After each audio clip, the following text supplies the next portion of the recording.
think those legal specifics are still being discussed with the lawyers. But what we can confirm here is what we are saying is this, which we will explain in legal terms in the suit, is that the SPR as an institution headed by the chairman and the deputy chairman and the other members willfully committed a fraud on the people of Malaysia. Now that's a serious allegation and we stand by it. We'll repeat it every day and we will repeat it in court again. And that is easy to support just on the basis of the indelible ink itself. I mean, let's put a bit of context to this. Indelible ink has been a long-standing demand. And let us understand why this demand has been articulated, not just for many years now, because we know there is fraud in the electoral roll. In other words, we know there are people who are registered to vote more than once. And there are also issues about duplication between the former postal votes, the military, police, and the civilian postal roll, the civilian electoral roll. So because of this, we push for indelible ink to make sure that nobody can vote more than once. Now you remember what happened in 2008. The EC agreed in principle, although there was no legal framework. But 4 days they bought the ink. They assured us they will do it. 4 days before they cancelled it for some frivolous reason. That was 2008. So after the push was even stronger, to the extent finally UMNO Barisan Nasional considered, EC said okay, the Parliament Committee also recommended it, and there was a legal framework put in place. So this time, it is not just a moral responsibility, it's the legal responsibility of the SPR to implement indelible ink properly. So what did they do? They passed the laws, fine. They made us believe that they will do it properly and responsibly. But now we find out they conned us. They used indelible ink knowing that it was not indelible. And this is obvious from the foolish and almost stupid reasons that they gave after when they were challenged about the indelible ink. When it failed, they said, some of the staff were not trained properly. They shook it up. They forgot to shake the bottles. That was the first reason.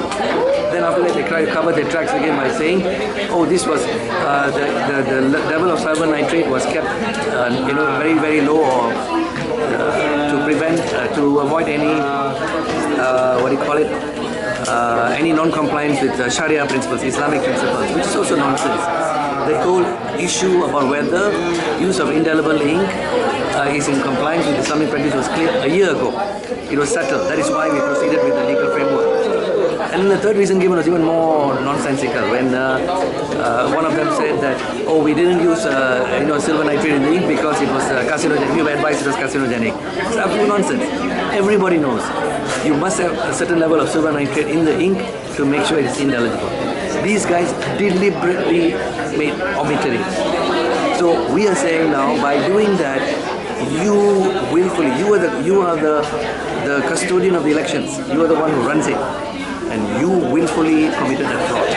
So the question for me now is, what was the motive? The motive is very simple. The indelible ink was there to prevent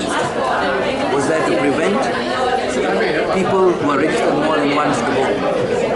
And I say the SPR knew this, and the SPR deliberately caused the indelible ink to fail to allow this to happen again. This is why Dr. Sivarasa is saying we've got 51% of the popular vote, and Barisan Nasional got about 47%, 48%.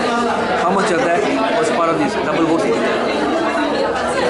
And so this is the issue that will be brought to court in the form of a legal suit. Of course, on the other side, we will sue the various parties. The election commission will be named. Who will be the plaintiffs, we will decide later. But this is the issue. Could this lead to the elections being declared now? If proven that the EC case deliberately leaves out silver nitrate, could this Legally, it's very hard to predict the outcome because in this country the legal framework is very restrictive as far as election petitions are concerned. The law is very restrictive. So we are really, we're not very optimistic about the outcome in court, but we're going to court to make the point. To make this point that the institution that we have entrusted under the federal constitution to run so-called free and fair elections deliberately defrauded the people of Malaysia.